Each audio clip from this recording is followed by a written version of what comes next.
So we were at a movie and we got some popcorn. I was really hungry, so I ate all the popcorn. And all the popcorn was gone before the movie even started. I started my first job in New York, and I looked at the calendar on the day that I started that first job, and I realized that I moved to New York 6 years earlier, but I don't live in New York now. So these might sound like kind of complicated sentences to use and to say, but they tell a story, don't they? And in English, there's an easy and concise way to talk about situations like this, and that's using the past perfect. So today, I'm going to take you through the past perfect. Maybe it's the first time for you, or maybe this is a review, but I think you'll get a lot of help out of it, and you'll see that it's not quite as complicated as you might imagine. Hi, I'm Phil from Mayak. Thank you for joining me today as I share some English tips about the past perfect that I would share with my own students here in the Czech Republic at Mayak. So what is the past perfect? We use the past perfect to talk about actions that were completed before some point in the past. And the formula we use for this is simply had plus the past participle. So let's look at the example with the movie and the popcorn, okay? Now, the activity that happened in the past and was completed in the past was what? Oh, it was eating the popcorn, right?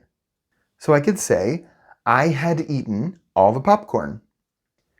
And this happened before another point in the past, and that point was the start of the movie.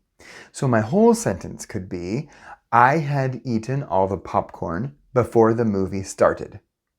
So in this sentence, I actually see two different tenses, don't you? So the had eaten part tells me that this event happened and was completed in the past first. That was the first event in the past that happened. And then the simple tense, where the movie started, I also know that happened in the past, but because it's simple past, I know that event happened after the eating of the popcorn. So I had eaten all the popcorn before the movie started. Had eaten tells me that part happened first. The movie started, that part happened second, but everything was in the past. Now let's look at the job in New York. What event happened first in the past in that scenario? It was moving to New York, right? So, I had moved to New York. That part happened first in the past. I had moved to New York. Now, what was the second event? Well, it was starting my job.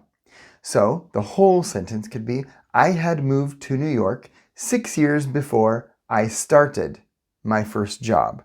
So I had moved to New York, tells me that happened first, 6 years before I started my new job. Okay, let's think of another example. How about you wake up one morning, you go outside, and you realize your car is gone. So what do you think? What do you tell your friends? I was shocked to see that someone had stolen my car in the night. Uh-oh, looks like something's missing, at least compared to the other examples that we've used. It looks like we don't see another point in the past that the first event finished before. But it's there, it's just understood. The point in the past would be me waking up, but we don't have to talk about it, we don't have to say it explicitly, but it's there. So first, someone stole my car at night. Then I woke up. I was shocked to see that someone had stolen my car in the night. Once you know the past perfect and you can use it pretty well, it's kind of tempting to want to use it all the time now that you can use it. But we don't want to use it every time. There are still good reasons to use the simple past and lots of other tenses. The reason is what people will think when you use the past perfect. You could say, I had eaten bacon and eggs for breakfast. Grammatically, that sentence is fine. I had eaten bacon and eggs for breakfast. But if you say that, the listener is kind of expecting you to tell something that happened next in the past. They're waiting for the next piece of information that happened in this story. But maybe you just want to tell what you had for breakfast. So if you just want to tell what you had for breakfast, then you say, I ate bacon and eggs for breakfast, or I had bacon and eggs for breakfast. Here are two more sentences that we can compare using the simple past and past perfect. The teacher was glad he used a pen. The teacher was glad he had used a pen. Do you see a difference in them? The difference is so small, it's just simple past and past perfect. For the first sentence, the teacher was glad he used a pen. The reader or listener will maybe assume that you're talking about a habit of the student, that the student usually used a pen, and that would fit into the story. The second sentence with the past perfect, the reader or listener will maybe assume that there was a specific situation that we're talking about. The teacher was glad that he had used a pen on his work or on his assignment.